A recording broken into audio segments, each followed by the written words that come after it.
This porn session is sponsored by DKC Aesthetics. At DKC Aesthetics, the client always comes first. Whether you're looking for a quick fix or a more comprehensive approach to beauty, our team's priority is focused on exceeding your expectations in order to make you feel wonderful. You're cordially invited to schedule an appointment with us. We are located at 223 Person Street in Fayetteville, North Carolina.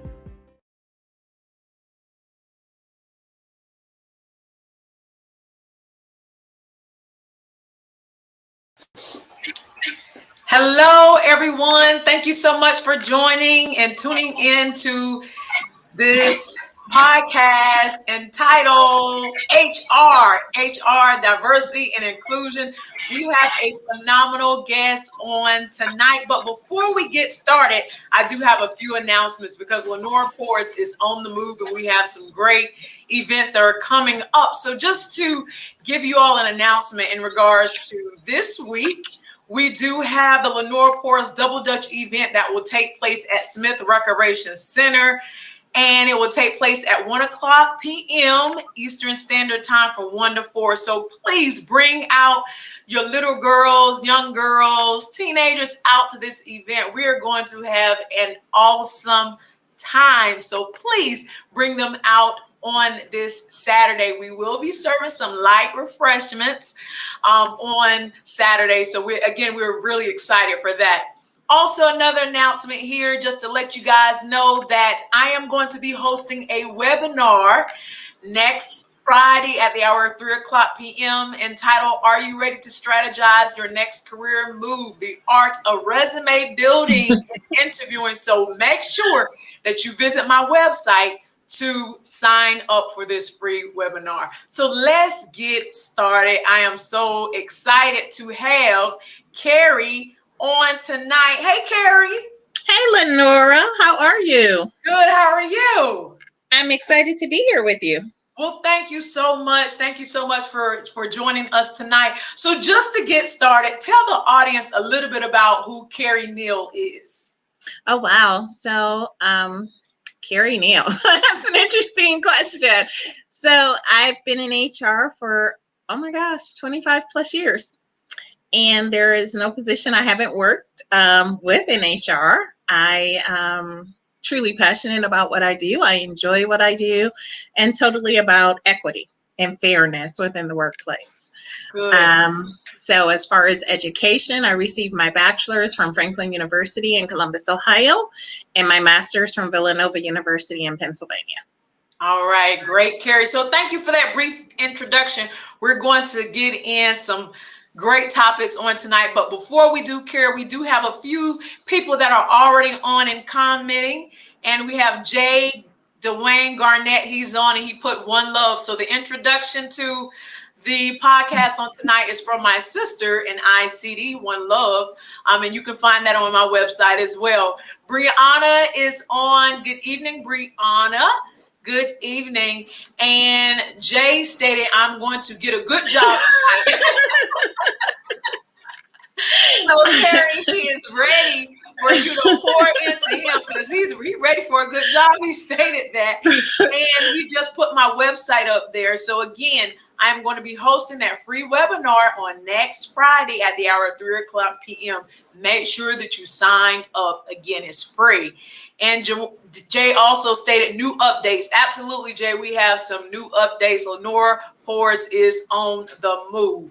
So, Carrie, I was reading your white paper that you recently, released, or it may have been released for a while. But no, it's I want to say maybe in the last 30 to 45 days. Okay, last 30 to 45 days. So great. And with that white paper, it has so much information, and really good information in regards to diversity and inclusion. I want to ensure, I normally don't read during my porn sessions, but I don't want to miss anything at all. I don't want to miss anything. So I am going to read something here from your white paper, and it says, it's a heavy lift on the organization to recruit and hire the right qualified diverse candidates. So it only makes sense to master the inclusion step prior to facilitating the hiring. Correct. Otherwise, your new employees will leave due to unhappiness as a result of lack of cultural support and understanding. Can you talk about that a little bit? Sure. So, as you can imagine, over my 25 years, I've worked in various industries, right? Yes. And regardless of the industry, I can tell you the outcome is the same. So if you don't have a leadership team that can sustain the employee base that you're bringing in, that can understand them and know what's important to them and support them in the right ways, these people aren't going to stay, right? So we're dealing with a shift in the generation.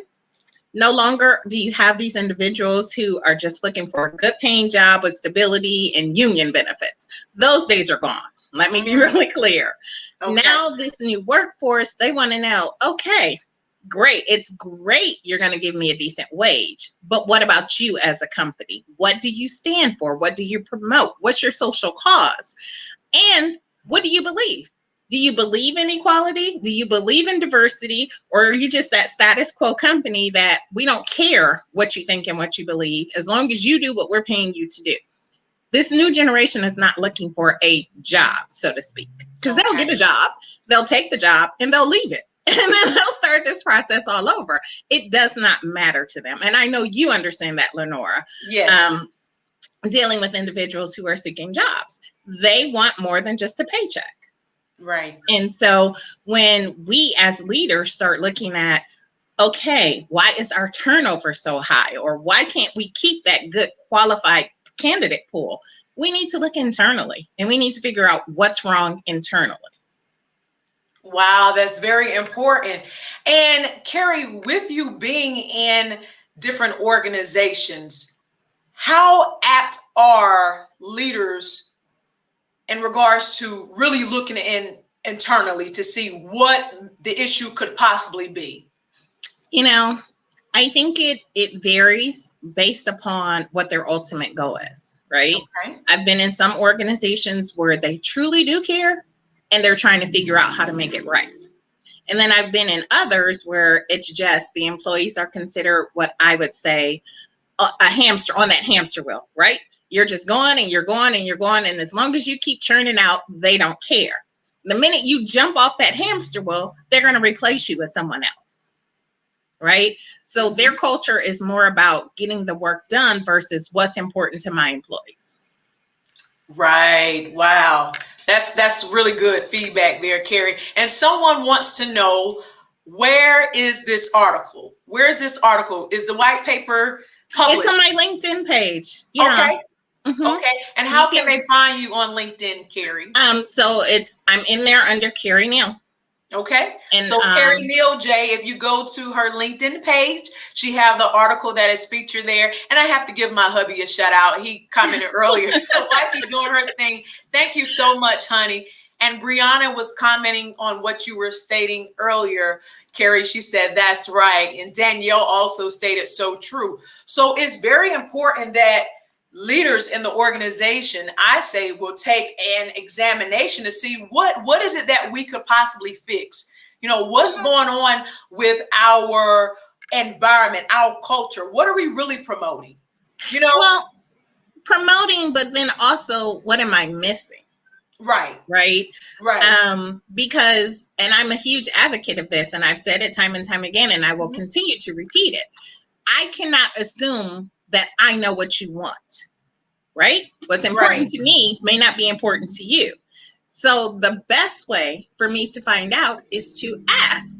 And that's when we get into doing those employee satisfaction surveys, right? How am I going to know what's important to Lenora if I don't ask Lenora? Right. And not only doing the survey, but then acting on the results. That's key. Because a lot of organizations, to me, they go through the motion of doing surveys, but do they really take in account the feedback from the surveys and implement in some type of changes? Because if the organization, the status quo is still the same, yielding the same results, then somebody is not really taking in consideration what those surveys are saying. Can you elaborate on that a little bit, Carrie? And also, before Sure. I'm sorry, Carrie. Jay said he's sending you a connection right now, and you all are now friends. Sorry for cutting you off. I didn't mean to, but Okay, Jay, I will definitely accept you. Okay, so go ahead, Carrie. I apologize for that. No, it's okay. So, when we look at the satisfaction surveys, first, I want to say there are not a lot of organizations that even do it or think that it's important or value the feedback that come from it. So, one of the things I'm always promoting is do the satisfaction survey, do the engagement survey. Quit assuming you know what's important to your staff. A lot of leaders I've encountered will say, well, I pay them well. We have good benefits. They get vacation. What else could they want? They can want a lot of things, but until you ask, you're not going to know. So let's be real clear. There are things that are important to everyone. They're not all going to be the same. And no, leadership can't accomplish every ask that you guys give them. Right. But there are some things that they can do. They can look to say, okay, is the way that we're doing these performance evaluations actually equitable? Right? Mm-hmm. If it's not, then maybe we need to reevaluate that. Maybe we need to come up with a different formulary. Are we offering enough as far as performance-based merit? Okay. Can we offer more if we can? If we can't offer more, what else can we do? There are all sorts of things that are going to come out of these satisfaction surveys. Right. But unless they ask these questions as to what's important to you, what keeps you going, what motivates you, they are never going to know. And if I want to be a good leader, then I want to know what makes you happy, what makes you want to come to work every day, what's going to keep you motivated, what's going to keep you being that high-performing person that I'm going to want on my team. Absolutely. Because retention is very important. Isn't that correct, Carrie? Oh my God. So retention is of the utmost importance. And the reason being is it costs so much more to recruit and hire and train new candidates than it does to keep your existing ones. Mm-hmm. So when you start looking at that ROI, is it better for me to invest in an existing employee or to bring on a new person who's not going to give me that same level of productivity? I'm always going to go with, I'm going to keep this good person, right? What can I do to keep you? Right. And it's expensive. Like you said, it's expensive. And not only that, but it's time consuming because that leader is constantly, if it's a supervisor, whatever title that person holds, and they have a new hiree coming on, they have to go through the same process. And it can become exhausting to the leader who have to constantly train over and over and over again. Wouldn't you think that leader will become sooner or later burnt out from doing that? Well, not just burnt out, but if I am consistently having to help onboard new individuals, then I'm spending all my time doing that and making sure you know your job. But what about the rest of my job? Who's doing that? How is that going to occur? Oops, don't know, right? Mm-hmm. And so something's going to go by the wayside. I'm going to have some staff who are going to feel slighted because I am consistently giving all my time and attention to these new people. What happens to my existing staff? Wow. That's important. And I think that's something that some organizations may not necessarily take into consideration. So if you are on tonight's podcast, I ask you to like and share this podcast because this podcast can be very beneficial to so many people. Danielle stated, your staff is only as good as the head leadership. They should lead by example and give them basically something to model. Absolutely, Danielle. Sherry stated people don't look at things that way. They look at it, oh, you can be replaced. And that is a bad mentality to possess as a leader. In a lot of organizations, I'm not going to say a lot, I don't want to quantify, but some organizations, they do have that mindset. Oh, you're replaceable. What do you think about that, Carrie? So I will tell you, I've worked at a lot of organizations, and you were right the first time. A lot of organizations do feel that, staff are replaceable. And I feel like instead of saying a person is replaceable, well, let me be crystal clear. We're all replaceable. Okay. However, and I'm going to say this again, if I have a good pool of individuals who are hardworking, dedicated, who are doing the job inside and out, consistently meeting their metrics, right? Right. You're replaceable, but it's going to be much harder for me to replace you and get the product that you're delivering. And so I want to show my gratitude to you. I want you to know that I value you. I value you as an employee. I value you as a part of this organization. And let's work together as a team. It has to be that team mentality, that team philosophy. That's right. That's right. And we had some comments previously. I showed them on the screen, but I just have to shout out DG McGee. Your girl Dion McGee is on. Hey. Carrie. And Chanel is on. And she said, hello. Jay was just echoing what you were stating. He said, these are facts. Chanel is on. Samantha showed her on earlier. She's on too. And we have a great comment here. April said that I read somewhere that people don't leave companies, but they leave bad managers. Absolutely. Managers can create or break the climate and culture of an organization. Great point, April. Take it away, Carrie.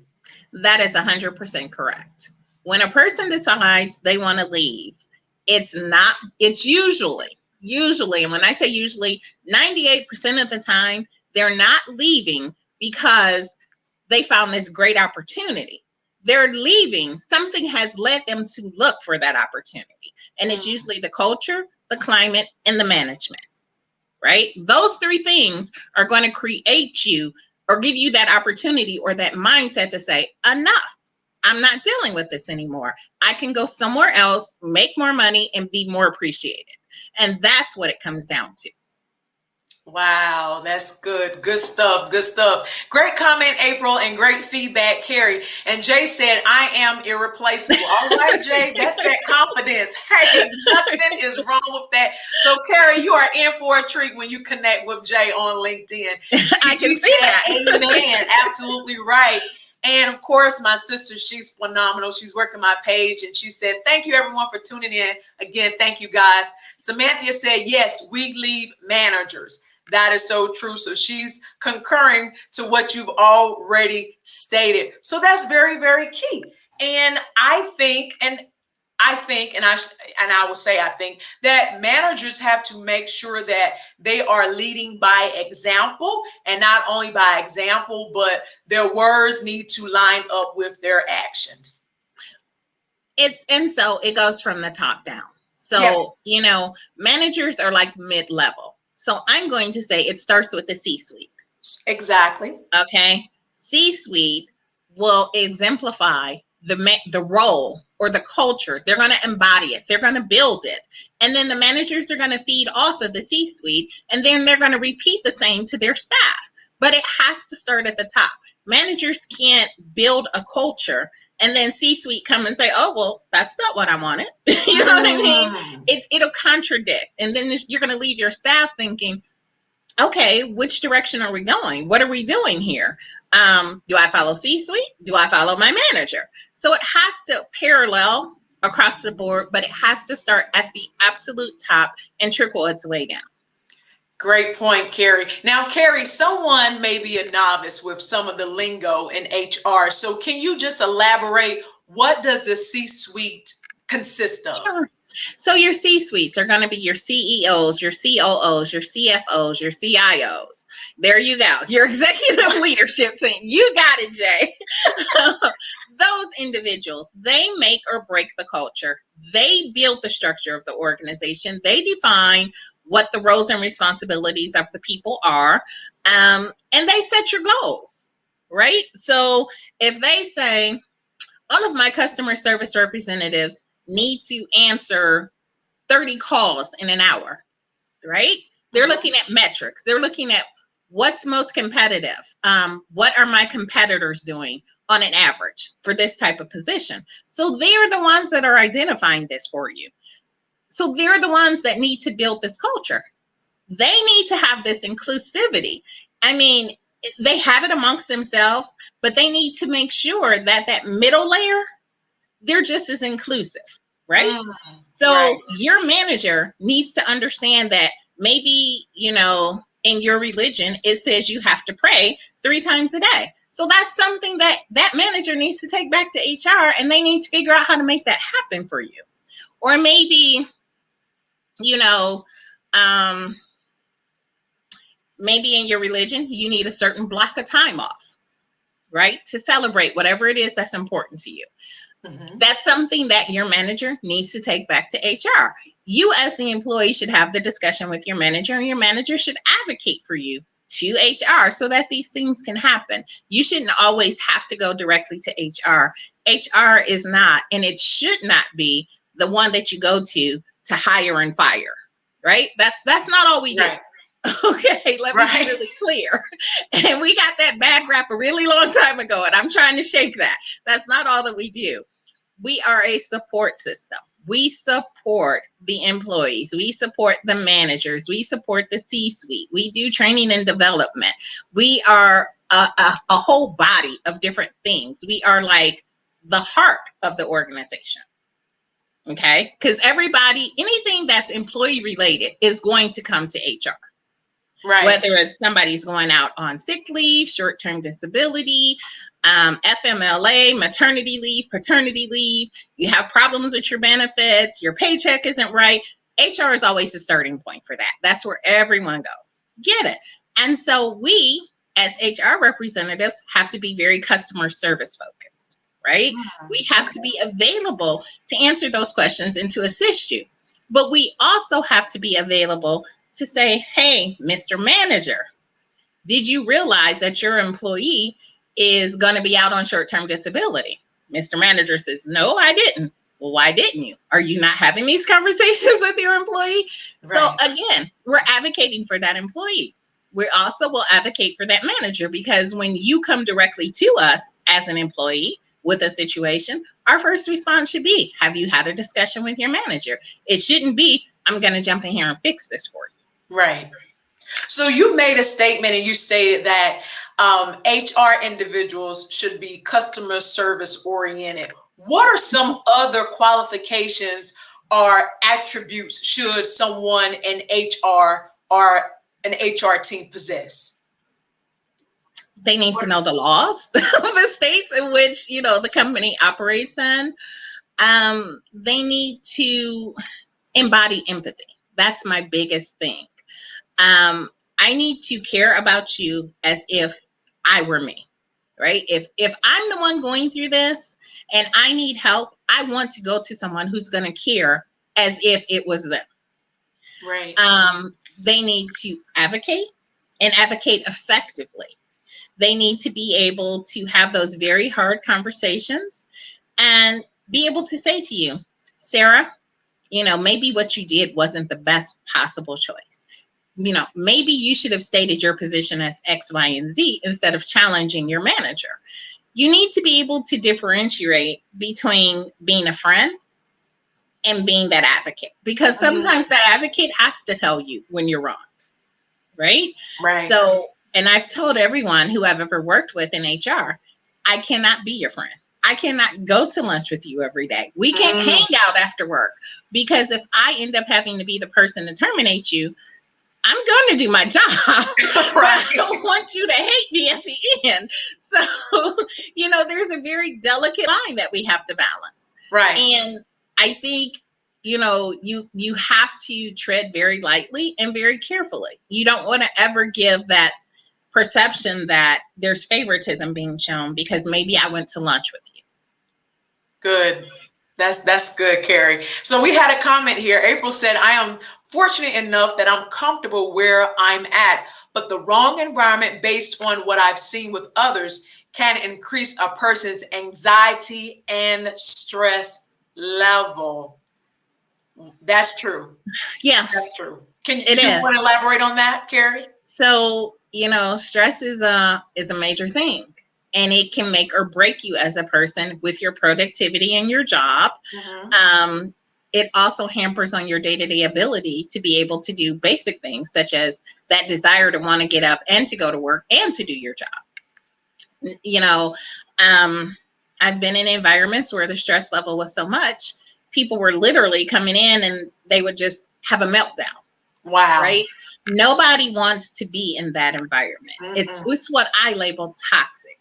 Yes. And I have said to management before, if it's going to be that bad, why do I want to come in? Let's just be realistic. What's my motivation to come in here every single day? So we as the management team have to figure out what the problem is. And then we have to implement things to make it better. You can't assume that someone's going to continue to come to work just to get a paycheck. I can get a paycheck flipping a burger at McDonald's. Okay. Right? I don't come to work at this stage in my life for a job. I come to work for a career, my passion, what I enjoy doing. And if it's going to stress me out, then this is not the place for me.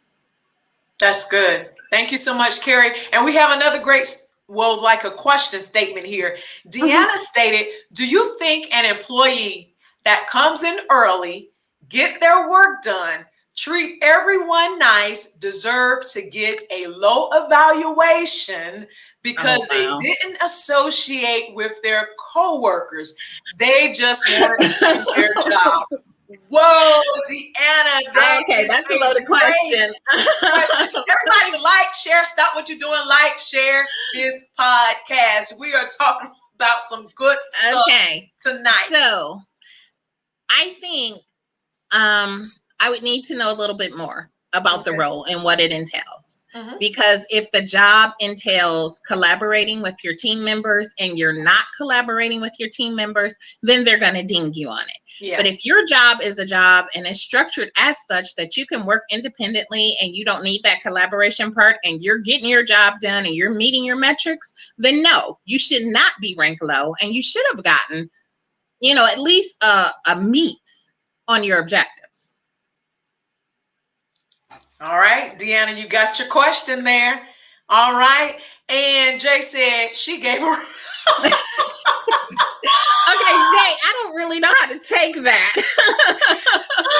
Basically, Jay said you were by the books because we're going to get to this. We know you have, I know, I'm not sure if my audience that are watching and that will watch the replay know, but you have your own HR consulting firm. So of course, Jay, she had to be strategic on how she answered these questions, even though it's on Facebook Live and be uploaded later on YouTube, because she may have to consult a organization or she may have to consult an individual and that may utilize her services on these things. So you're right, she really did. Samantha said, I agree with April Ogden Richardson. My environment at work made me retire 10 years earlier and it's changed my whole lifestyle because I was sick.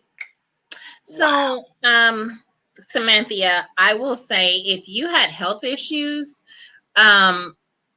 there should have been some sort of accommodations that were made for you. It should not have forced you into early retirement. Wow. And I would say that HR and management failed you. Because there's a little thing called ADA, which is, the American Disability Act, which says if you have a sickness or an illness and your job needs to be altered in some capacity so that you can continue to work, then, there's a little collaboration that goes on between HR and your physician. And then the physician will tell them what type of accommodations you need. And as long as it's something that they can do, that should have occurred for you. Wow. And apparently it didn't happen. She did just state, yes, there should have been some accommodations, but apparently it didn't happen for her, Carrie. So she was forced to retire. And that's why it's also important as employees that you know your rights. Correct. You need to know your rights. Don't rely strictly on HR. Don't, rely strictly on nobody else in the organization. Research and know your rights and know what you should be accommodated for. So that's very, very, very key. And she said it was fragrance. It was fragrance. She had a chemical sensitivity. Okay. So that's, But they still could have done some sort of accommodation. She could have been placed in a room by herself where she didn't have to smell that.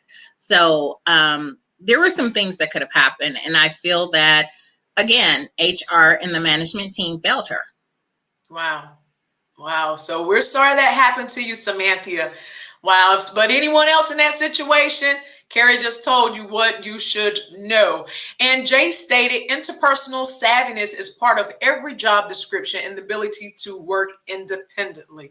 That is true. But as It she is. also stated that some jobs do require that team collaboration. And if it doesn't take place, you can be possibly ding for that. So make sure that you are collaborating.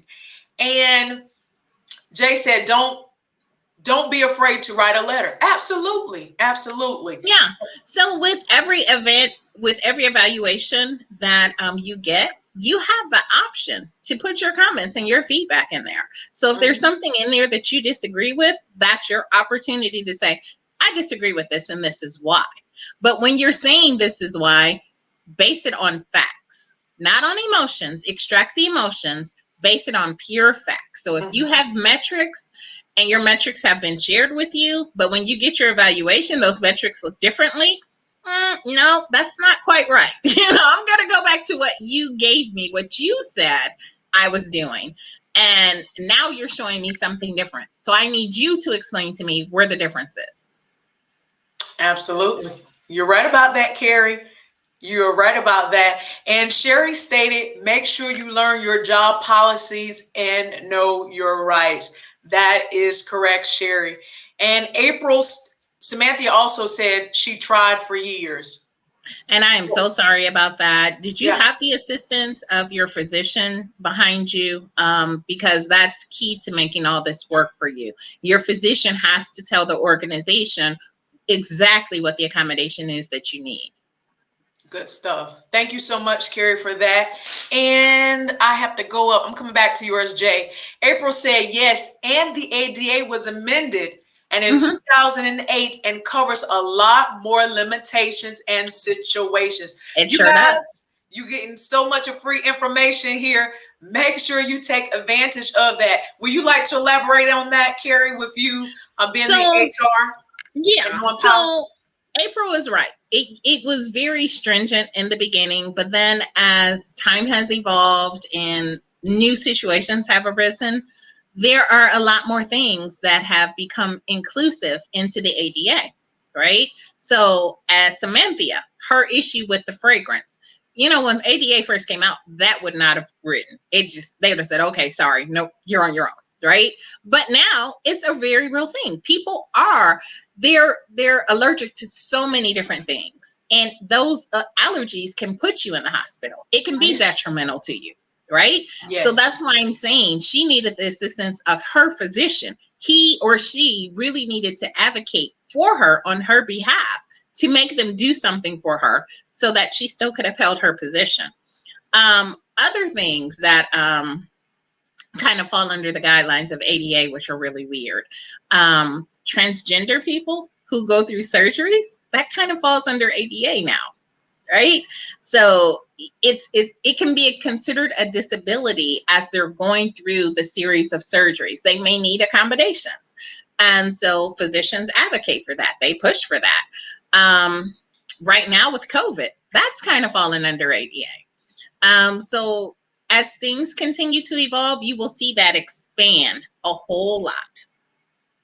All right. Thank you so much for that feedback. And Kimberly said, good evening. I have to go back and watch the replay. Yes, Kimberly, because there's some really good information that is being shared on tonight's podcast. And Jay said, right, he will write a letter in a heartbeat. Jay, just make sure you got your facts. That's all I'm going to tell you. Yes, yes. And Deanna said, working in food service, they know their job. They work well with her coworker, but just didn't go along with the gossip and backbiting. They helped any one of their coworkers. This same manager said that if she's seen her worker on the street, that she would not even speak to them. Wow, that's a lot. Well, that is a lot. I mean, you can speak to your employees. If you're out, if I run into you in the grocery store, I'm not going to ignore you. I think that's rude.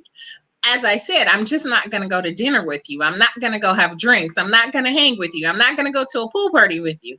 I think it's rude if you don't acknowledge a person and then you come to work, excuse me, and you want to have a conversation with them and you're looking side eye at them like, didn't I just see you and you walk past me like you didn't know me?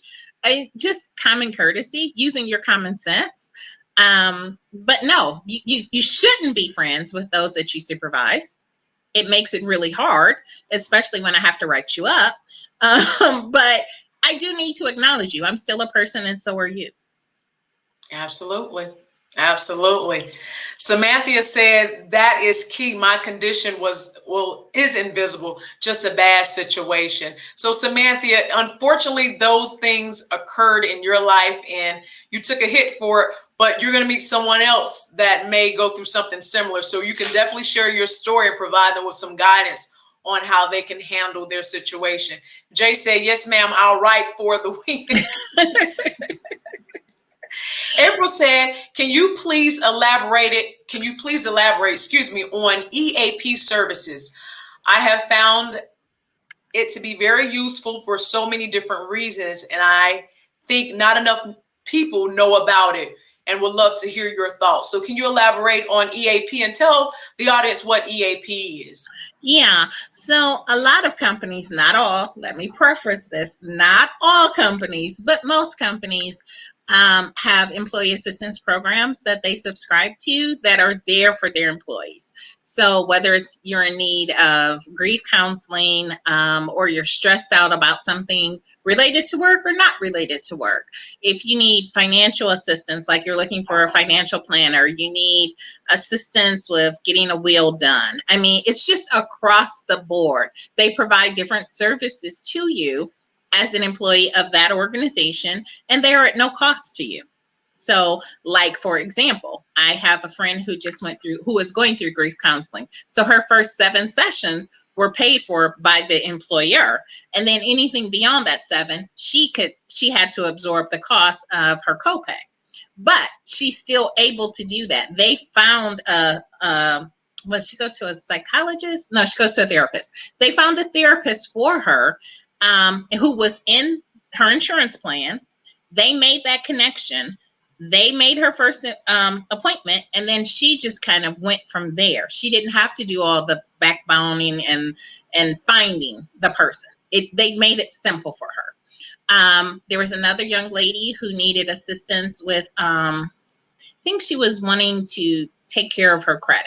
So they linked her with the financial individual who was able to give her some information. Now, I think the first 2 sessions or something were free, and then after that she had to absorb the rest of the cost. But it's a really good resource. They are there, they're available, they'll give you the connections you need. And I think regardless, people, especially people of color, we have this thing about asking for help. And sometimes we just need to swallow our pride and say, look, it's here, I'm in need, I'm going to use it. Absolutely. So take advantage of EAP. If your organization offers it, it can be very, very beneficial to you.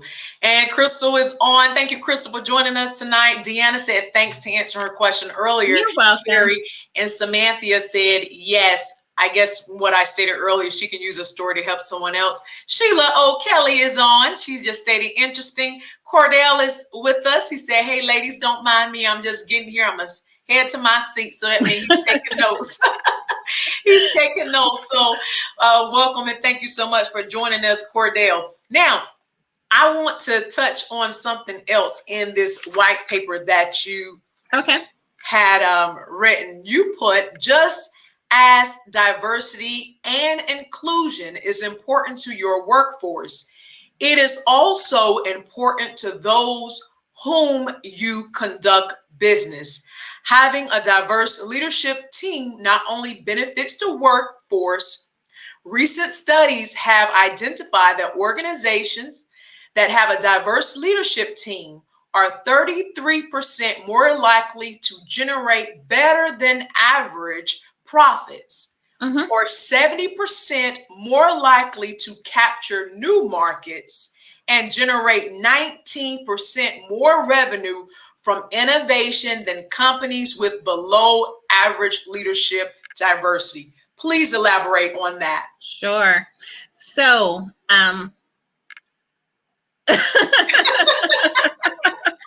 Jay's going to get you on his show, Carrie.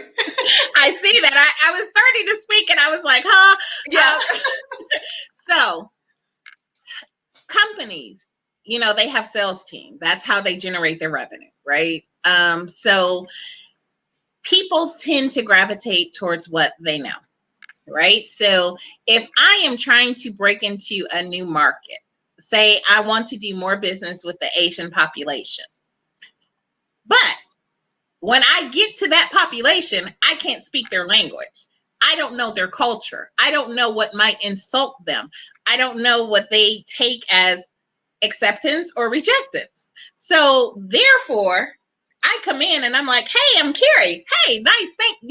Thank you for taking this meeting. Let's sit down. Let's talk business. And I go to shake that guy's hand. Well, you know what? In Asian cultures, women don't do that. But would I know that? No. Right? So it's important that you have people who are representative of the industries or the cultures or businesses that you want to do business with.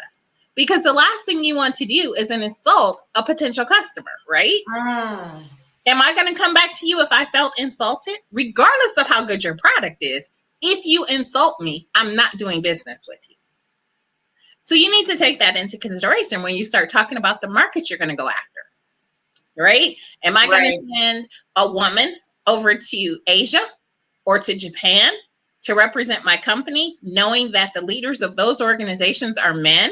Do I know, as that representative of the company, do I know if I need to bow, if I need to shake their hand, if I need to wait till they speak? I mean, do I know all of this? Probably not if I didn't come from that culture.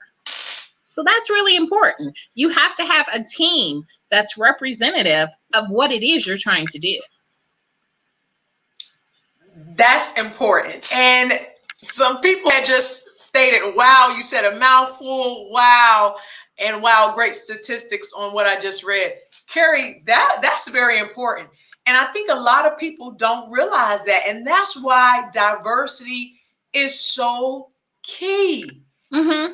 And that's why companies that have that diverse leadership and have that diverse sales team are the ones that are growing. That's why their revenue is increasing. And the ones that have just this standard white, face, they're going to stay stagnant. They're going to dwindle. They're going to die. Right. So do you think, and both of us being women of color, and I'm not just talking about putting us in a position, but that we are qualified and have the skills to perform in these positions. Do you think that's why some of these Fortune 500 companies, such as, if I'm not mistaken, Walgreens, they now have a woman of color, a Black lady who is now at the realm of those organizations? And again, I'm not, disclaimer, not just putting people who, based upon color, in a position to meet status quo, but qualified women of color in certain positions. Because again, we sometimes, the glass ceiling, things of that nature. So can you talk on that just a tad bit? Sure. So I'm all for people. I'm not even going to say women of color. I'm going to say people, period. Being placed in the jobs that you are most qualified to do. Right. What I am against is putting a person in a position because of their color. And they may be qualified. They may be overqualified, but then not letting them do the job that you hired them to do. I am totally against that. And so many times we as women of color become that token employee. Right? We get put into these positions that have these awesome titles, and then we're micromanaged, or we're given a third of the job, or a fourth of the job, or an eighth of the job, or a half of the job, but we're never given the full job. And so we're just there. We're there to say, hey, we have a Black person, or hey, we have an Asian person, someone other than that white individual. So now we're diverse. That doesn't make you diverse. I want to be crystal clear. That gives you a person of color that you can put on your AAP form, but that does not make you diverse. Well, Carrie, break it down for the people. What is the AAP form? Oh, I'm so sorry. I got to quit talking in acronyms. The AAP form is your affirmative action program. So once you reach a certain number, the government requires that you report in how many people of other ethnicities other than white that you have in which position, right? So whether it's leadership, mid-management, or your general staff positions, we'll just make that inclusive. And so they have to account for that. They also have to account for how many jobs they posted and how many people of what ethnicity applied for those roles, and how many people were interviewed and how many people were hired. So there's a lot of paperwork that goes on behind the scenes. So most employers hate it because it tells your whole story, right? Right. I have a company right now. I've been trying to get a meeting with them because I know for a fact that they have several lawsuits coming down the pipeline for racism and discrimination. Wow. And they will not take a meeting with me because of the cost factor. So I'm sitting here and I'm like, well, that's interesting. You would rather not pay me to come in and show you how to fix this, help you implement this, teach your staff about diversity, right? Right. Then you would rather pay these lawsuits. Because it's not one. Let me be clear. There's multiple. Wow. Right? So you would rather go route B versus A and be okay with that. And those are the kind of companies where at the end of the day, I have to say, I'm going to let you be okay with that. I'm going to let you keep paying these lawsuits and these legal fees and retro pay to people and everything else because you don't want to change. You don't want diversity. And irregardless of how great your product is, you're going to fail. And I don't like being associated with companies that fail. Wow. And even in your white paper, you stated that the average cost of legal representation, I have some comments and I'm gonna get to those comments. The average cost of legal representation for the employer against a discrimination lawsuit is upwards of $115 million. And out of the employers who chose to settle with the employee out of court, the average amount received by the employee was $40,000, and approximately 10% of the cases filed result in a $1 million settlement. Wow. Well, Carrie, if people are watching or affiliate organizations, she's offering her services. And I think her services will be more of less than a fraction of the cost of a lawsuit that possibly an organization could be possibly held liable to or have to pay out. So let me get to some more of these comments, Carrie, because our time is going by so fast. Sherry said, exactly, treat me unprofessional and rude when I go into a store. I will walk right out. 100%. She will. She will. And she's my sister, so I know she will. I have no problems doing it. If I go to a restaurant and my order is wrong, I'm giving you it. I'm going to give you the order back and I want my money back on top of it. So yeah, Sherry, you and I have something in common. Yes, absolutely. And Roderick said he never looked at it like that. When you were talking about people of like the Asian ethnic group and how they have different cultural practices. So he stated that he never looked at it like that. And Danielle said, really great information. Jay said, that is so true. Most companies struggle with cultural versus race. Some people confuse varied race with diversity. You can have people of several races, but lack diversity. Yeah, that's true. That is so true. Wow. Sherry said businesses should learn to adapt to change. They should. It starts at the top, Sherry. If they don't at the top embody that change and practice and preach it and teach it, it doesn't matter. It's not going to happen. Yeah. Yeah. Absolutely. And of course, there's your friend, new friend, Carrie. She preaching. Cordell said ideals get stolen as well.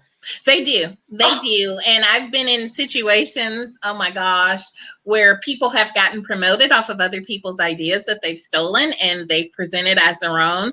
And management knew it, right? They knew it. They knew that that person didn't do what they said they did, but they got promoted and they were making all the money, and then they were treating those under them like crap, right? So what do? As an employee, you can't do a whole lot, especially when that person's peers who now know choose to, what I like to say, stick their head in the sand. That's right. That is absolutely right. Sherry said, girl, you better say so. Some jobs you are just a supervisor or a manager and have no ability to do nothing or make any decisions. You only have a title and that's all. That is absolutely correct, Sherry. Jay stated, oh, that pride kills these organizations. And that's more true. than they know. More than they know. More than they know. And it's the people, like you said, some of them at the top. That pride will, oh my gosh, ruin the organization. Ruin it. And so many organizations. We can have a whole conversation about that one, Lenore. Yeah. But what I will tell you is it's unfortunate, because when that does occur, the climate or the culture within the organization, it just becomes toxic. There's so much hatred, there's so much backbiting and infighting, and you oftentimes can't fix it. You just can't fix it because the trust is gone. And once it's gone, then how hard is it to retrieve trust? So, I often equate, work to life, right? Once my trust is gone in a personal relationship, I'm not going to deal with it. Mm-hmm. Because I feel like if I can't trust you, you're someone I can't be around. So if I put that same philosophy into business, if I can't trust you, I don't want to be around you day in and day out. And it's going to be hard for me as the HR person if you, say, for example, are in the C-suite. It's going to be hard for me to advocate for your policy or your belief or your philosophy because I myself don't trust you. And if I don't trust you, I can't preach what it is you want to have given.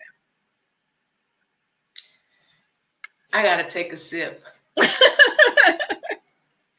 My goodness, that was a mouthful. Sherry said, make sure you are taking notes, y'all. Yeah, make sure you're taking notes. We have about 8 minutes left, so hopefully we'll be able to cover some additional information so you guys can take some really good notes, and also make sure you connect with Carrie. Carrie, I had something written down for you, and I wanted to ask you this question.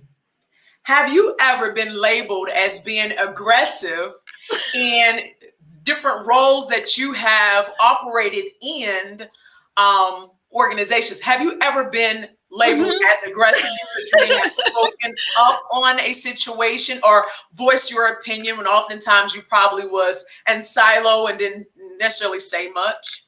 I've been labeled the angry Black woman so many times. I have, let me preface this. I'm just coming off a 1.5-year contract with the CDC Foundation. Just ended March 31st. Okay. And I've been contracting full time and taking on clients and doing different things within HR. Not just diversity, equity, and inclusion, employee relations, training and development, redefining HR departments, executive coaching, you name it. I've been doing it since mid-June 2018. And so,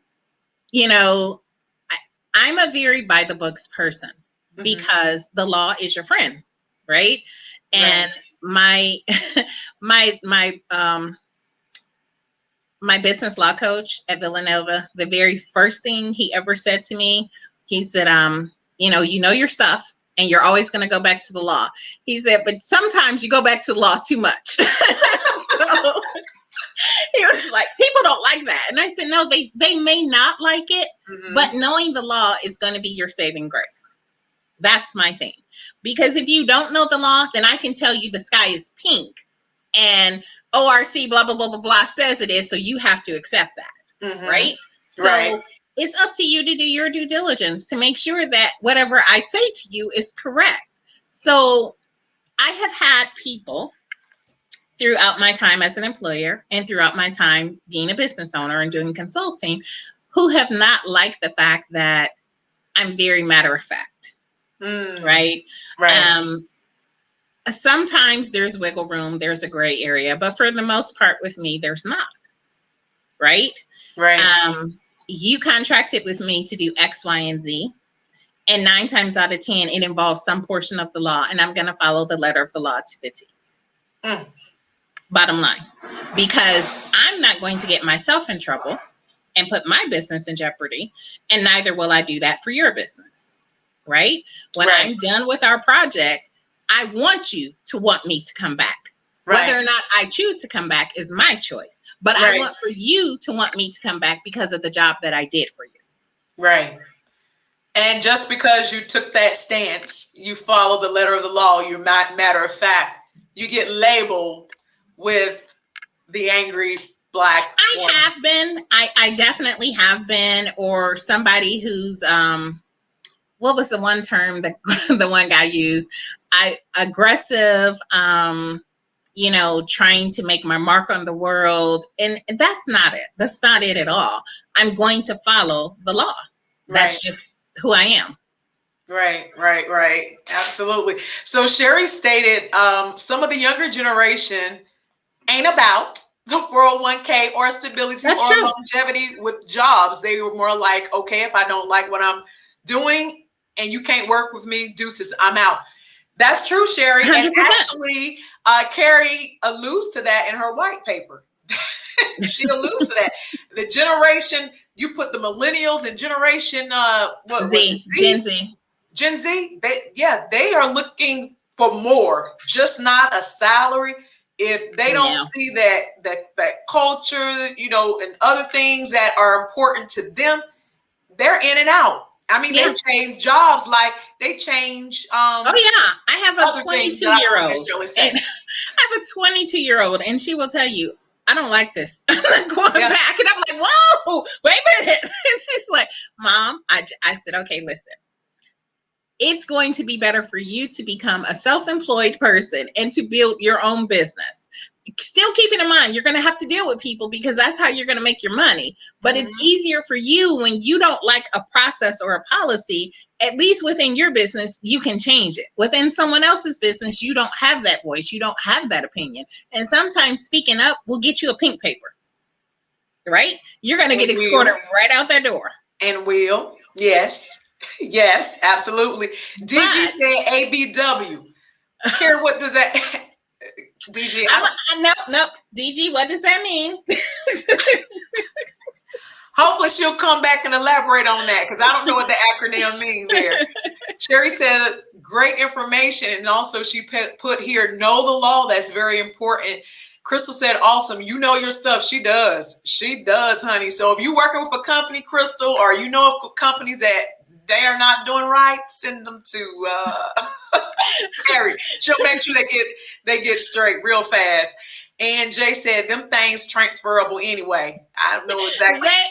They are. And the one thing I'm going to tell you, and I told my daughter and I tell all her friends, right? Because my daughter just graduated from college and her friends are getting ready to graduate. Invest in your 401k. If you don't like the company and you decide you're leaving, take it with you. Okay, but build on you, build into your future, build into something that you got that you can say, hey, I'm 50 and maybe I don't need to work anymore because I've got 1.5 billion in my 401k.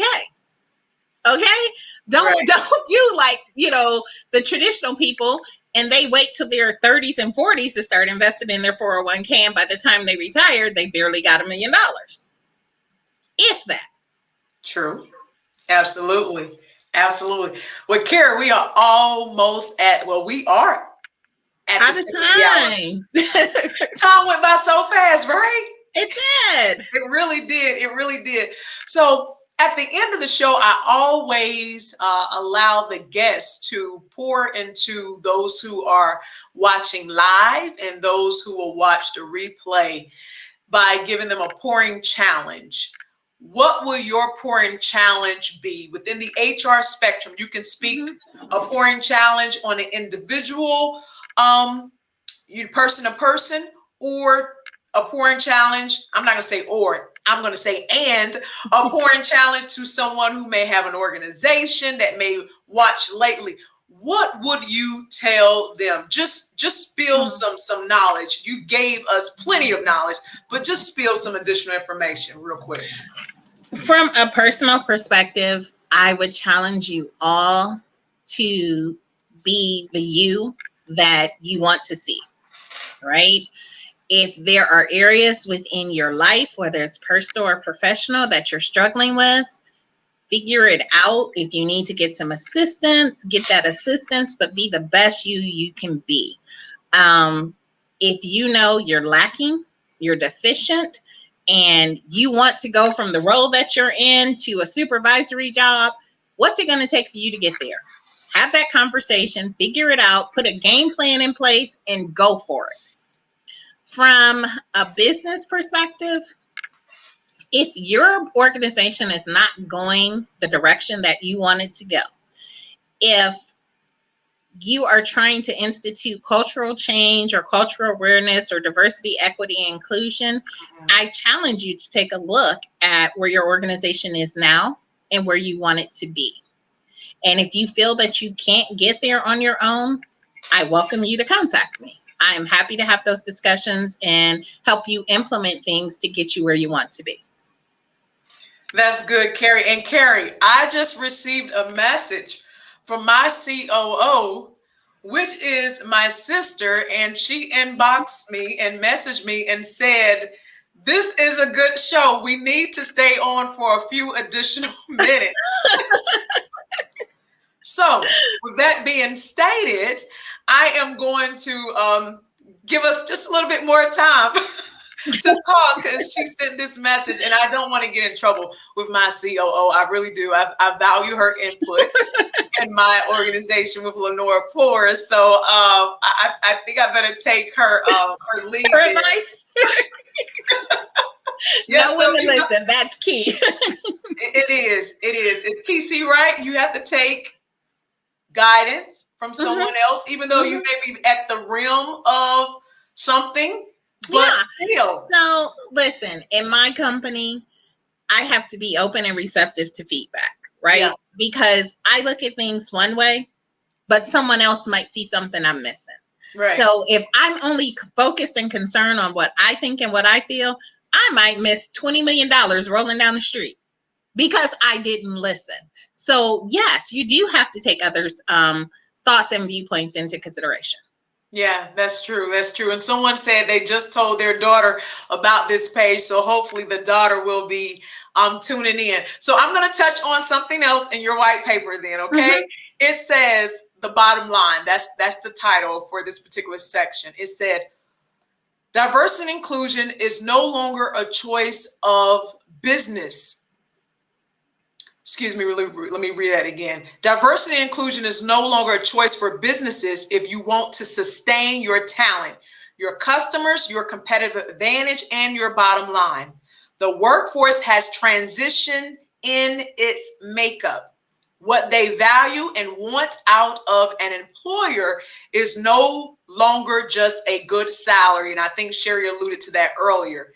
They are looking for cultural acceptance, a company that cares about its employees and has systems and processes in place to address their well-being.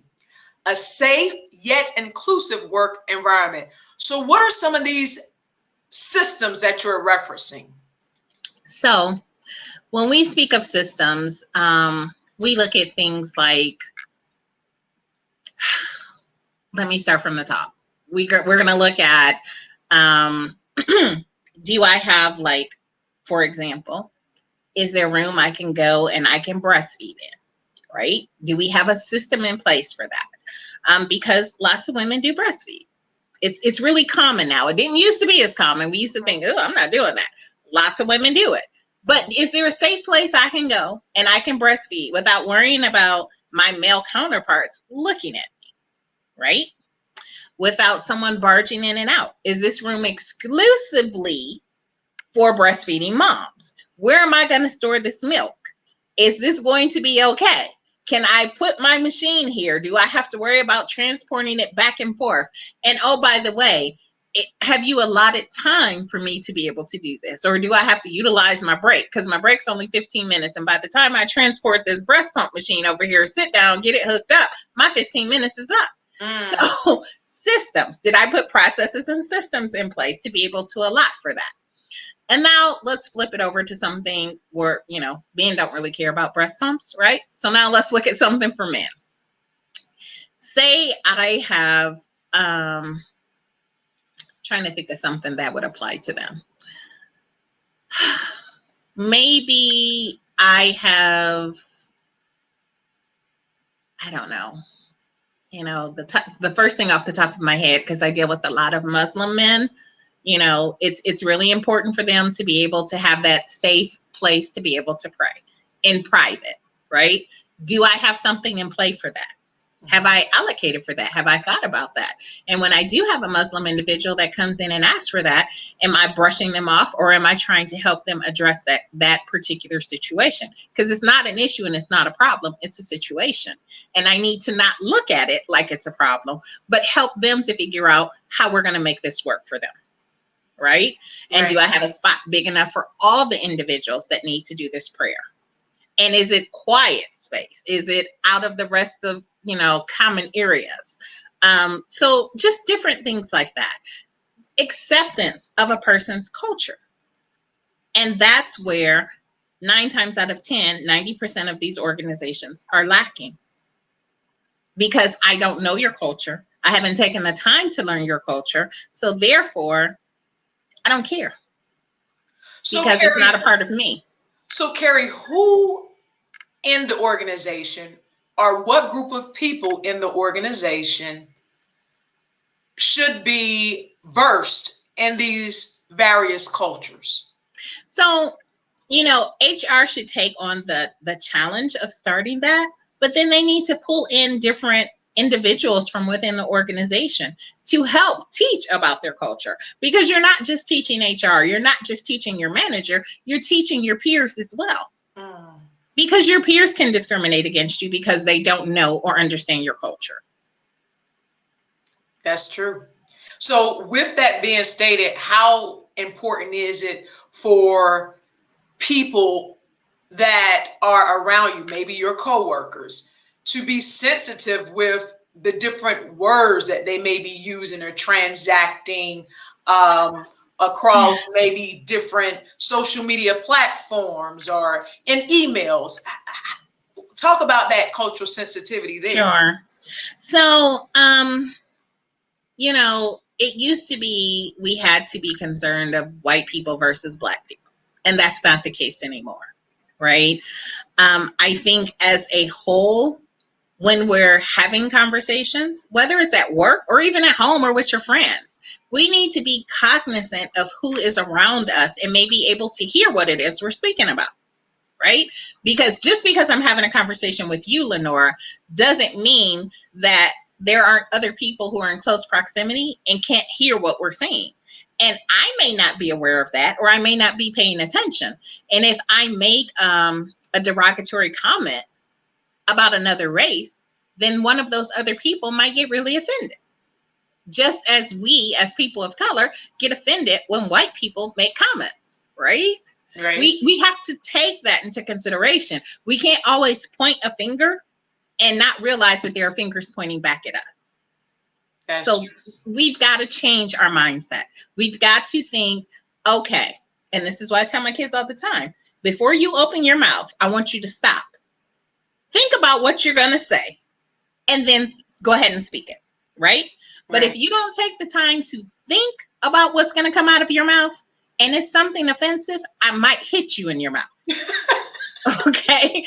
But I say that because if you go out in the streets and you say something that offends another individual, people are really quick to jump on that. Yeah. Right? We live in a culture where our kids are dying by the numbers. Oh. Okay?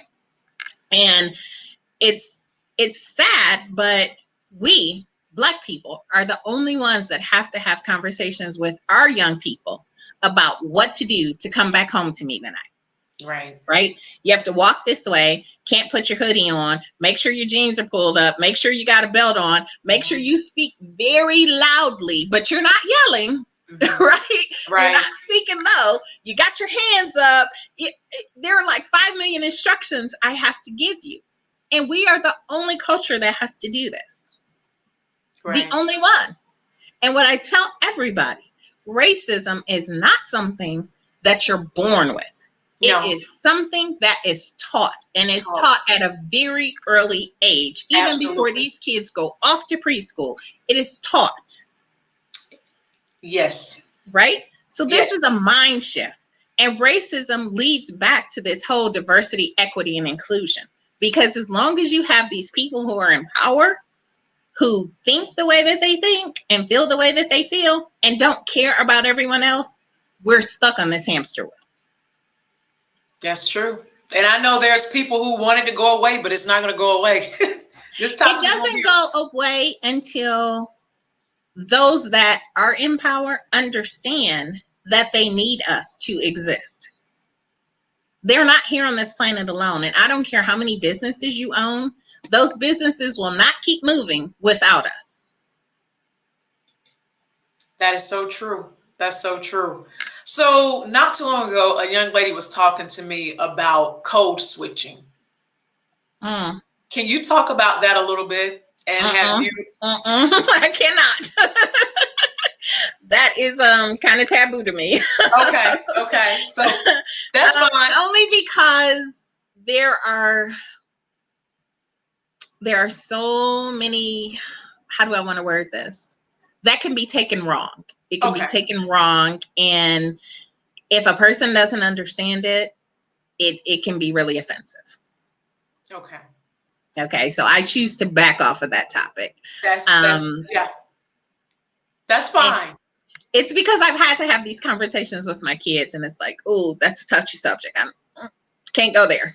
Yeah, it is. So, and we definitely value that. So we will not discuss that.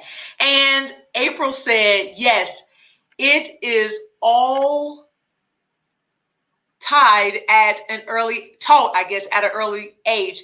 I love the documentary Blue Eyes, Brown Eyes by Jane Elliott. It shows how children perceive others and themselves based on racist beliefs. So if you would like to see that documentary, again, it's called Blue Eyes, Brown Eyes by Jane Elliott. I have to watch that. Have you saw that, Carrie?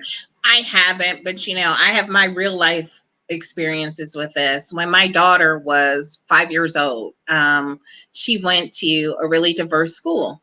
And we lived up the street from the school, and her friend, when kids are 5 and 6 years old, everybody's their best friend. So she had this little white girl who she said was her best friend. And the little girl was having a birthday party. Now, my daughter played with this girl every single day in school. Every day. They ate lunch together. They did everything together. Little girl was having a birthday party. She came and told my daughter, gave my daughter an invitation. So my daughter came home. She's all excited. Okay, great. Yeah, you can go. So the next day, when I go to pick my daughter up from school, the little girl's parents were there. Now, I knew who the little girl was because I picked my daughter up every day, and I'd always go up to the room. And so I knew who she was because they were always playing together. So I said to the mom, well, your daughter gave my daughter an invitation to the birthday party. Would like to know what your daughter likes. We'd love to get her a gift. This lady looked me up and down and was like, your daughter is not invited. Wow. So at the very tender age of 5, I had to explain to my daughter, wow, you can't go to this party. And it's not because you did anything wrong. It's because the color of your skin. So this has been an ongoing theme for me for probably 12 years now. Wow. And it's happened to her more than once. And I think that that's very unfortunate because I've always been the kind of parent to teach my kids, value a person for how they treat you, not because of the color of their skin. Absolutely. Absolutely, Carrie. Wow. So these are conversations that we have to have. And no matter how old we get, we have to have these conversations because the situation exists. The situation exists. And Lenore Poor's platform, we embrace all ethnicities. I don't want anybody to think we just focus on one. But when you are a part of a culture that is constantly currently going through things, it hits different.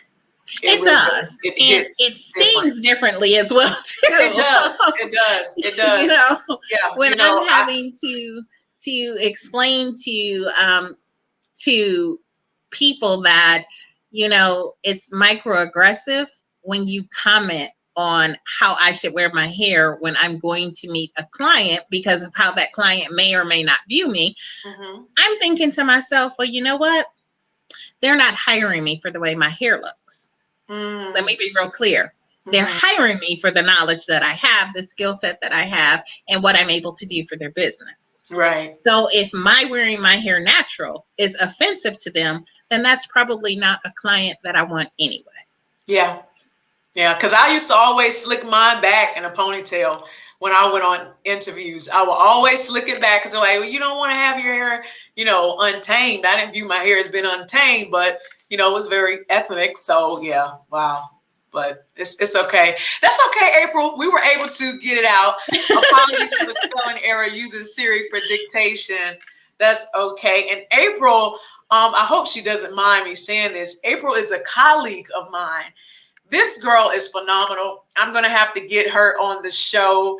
I don't even want to tell her story, but she's brilliant, and she has a disability, but her disability does not prevent her from being a top performer. I mean, she's Oh just no, awesome. heavens no. So Yeah, yeah, listen, I am a huge advocate of saying what, my past does not dictate who I'm going to be in the future. yeah, If I have a disability, my only limitation is the limitation I put on myself, yeah. right? It's not going to Absolutely. stop me from doing anything other than what I say I cannot do. Yes, yes, absolutely. And we're going to read this last comment. Deanna said, it's sad how Black people accept any race into their lives, but we can't be accepted into the different races. Well, most of them. And that's, That's 100% true. But what I will also say is, we as Black people are harder on other Black people than we are on other races, and I see that daily. And that's a word. That's a word. Absolutely. And that can be a whole nother topic. That's a whole nother show. A whole nother show. A whole nother show. But before we go, I do want to mention again, I want to show our flyer for our upcoming Lenore Poor's Double Dutch event this Saturday. It is going to be great. And do not forget about the Are You Ready to Strategize Your Next Career Move free webinar that will take place on next Friday. So Lenore Poor's is on the move, and it's just on the move to make an impact in the lives of others. Carrie, my motto for my organization is you were born for a purpose, and that purpose is to pour into the lives of others. So my audience, myself, we thank you so much for pouring into our lives. Last thing, how can people reach out to you? Okay, so the name of my business that you provide. The name of my business is First Choice National Consulting Group. Our website address is www.f as in Frank, C as in Charles, N as in Nancy, C as in Charles, G as in girl.net. You can reach me at info@firstchoicenationalconsulting.com, and first is the number one, then ST, choicenationalconsulting.com. The services that we provide, we do all back office support. So we've got finance, we've got accounting, we've got coaching, whether it's executive coaching, business coaching, leadership development, strategic HR, and my favorite, DEI. I am always going to be about that diversity, equity, and inclusion. That's, it was me before I knew it was a thing. Wow. And now it's a thing. And it's now an it's a entire thing. movement. It Carrie, is it's a an entire movement. It's a thing. And I am 100% about it. And then finally, if you have questions, you can just call me directly, 678-674-4499. So Carrie just dropped her entire digits. If you missed it, you will be able to catch it on the replay. This also will be uploaded on YouTube. Thank you guys so very much for staying this entire pouring session. It was awesome. Carrie, thank Yes. you. Thank you. Stay You're on, Carrie. welcome. We're about to end the broadcast. You all have a great night. Take care. Bye-bye.